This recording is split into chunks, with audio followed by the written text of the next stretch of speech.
మందికి స్ఫూర్తినిచ్చినటువంటి ఈ వందే మాతరం రచించినటువంటి బంకిం చంద్ర చటర్జీకి ఈ 150 సంవత్సరాలు పూర్తయిన సందర్భంగా స్వాతంత్రోద్యమంలో ఉద్యమకారులకు ఎంతో స్ఫూర్తినిచ్చినటువంటి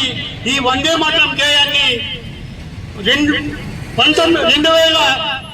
1905 సంవత్సరంలో బెంగాల్ విభజన జరిగినప్పుడు ఈ వందే మాతరం స్ఫూర్తితోని ఆంగ్లేయులకు వ్యతిరేకంగా ఏదైతే బెంగాల్ విభజన జరిగిందో అప్పుడు ఈ బిపిన్ చంద్రపాల్ ఈ యొక్క గేయాన్ని స్ఫూర్తిగా తీసుకొని దేశమంతా ఈ వందే మాతరం స్ఫూర్తితోని ఆంగ్లేయులకు వ్యతిరేకంగా పోరాటంలో మనం సాధించుకున్నటువంటి వందే మాతరం గీతం గురించి 150 సంవత్సరాలు పూర్తయిన సందర్భంగా ఈ రోజు ఈఆర్ ఫౌండేషన్ ఆధ్వర్యంలో వ్యవస్థాపక అధ్యక్షులు రాజశేఖర్ గారు 4 మాటలు మాట్లాడాల్సిందిగా వారిని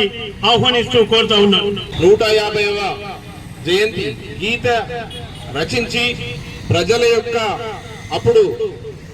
భరతమాత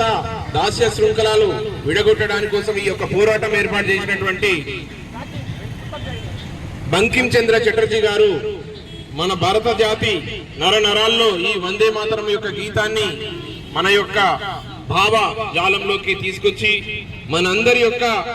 స్వేచ్ఛ స్వాతంత్రాల కోసం వారు చేసినటువంటి త్యాగము శ్రమ ఈ యొక్క గీతం వల్ల ప్రజలలో అందట్లో కూడా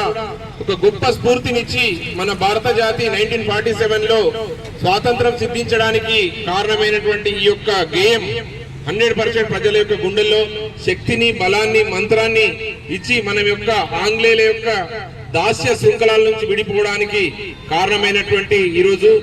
మన ప్రధానమంత్రి గారు అలాగే భారత జాతి ప్రజలందరూ కూడా ఎంతో సంతోషంగా ఉత్సాహంగా ఈ యొక్క వేడుకలు జరుపుకుంటున్నందుకు వారికి మేమందరం కూడా మన భారత జాతికి ఎప్పుడు రుణపడి ఉంటామని అలాగే ఫ్యూచర్ లో కూడా భారత జాతి స్వాతంత్రాన్ని సంబంధించిన యొక్క భావజాలాన్ని గాని స్వాతంత్రం యొక్క సిద్ధించినటువంటి ఆ ఫలాలను అందరికీ ప్రజాస్వామ్యయుతంగా అందరికీ అందాలని కోరుకుంటూ ఈ రోజు 1875లో జరిగినటువంటి ఈ యొక్క గీతావిష్కరణ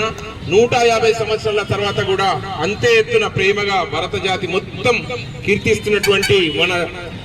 ప్యాట్రియాటిజం ని మన యొక్క జాతీయతను ఎంతో చక్కగా ప్రజలందరి గుండెలో నింపినటువంటి యొక్క గీతం అలాగే బంకిం చంద్ర చటోపాధ్యాయ గారికి మేమందరం కూడా ఎంతో గౌరవ వందనాలు వారికి సమర్పించుకుంటూ ఈ యొక్క పాటను ఈరోజు మేమందరం కూడా వందే మాతర గీతాన్ని మా ఈఆర్ ఫౌండేషన్ తరఫు నుంచి వచ్చినటువంటి మా అన్నదమ్ములందరికీ కూడా ఈరోజు ఇంత చక్కటి కార్యక్రమానికి ఏర్పాటు చేసినటువంటి మా పోలీస్ డిపార్ట్మెంట్ వారికి కూడా వారి అందరికి కూడా మేము కృతజ్ఞతలు అలాగే అభినందనలు వారికి కూడా తెలియజేసుకుంటూ ఈ యొక్క గీతాన్ని స్టార్ట్ చేయాల్సిందిగా కోరుతున్నాం. రజనీష్.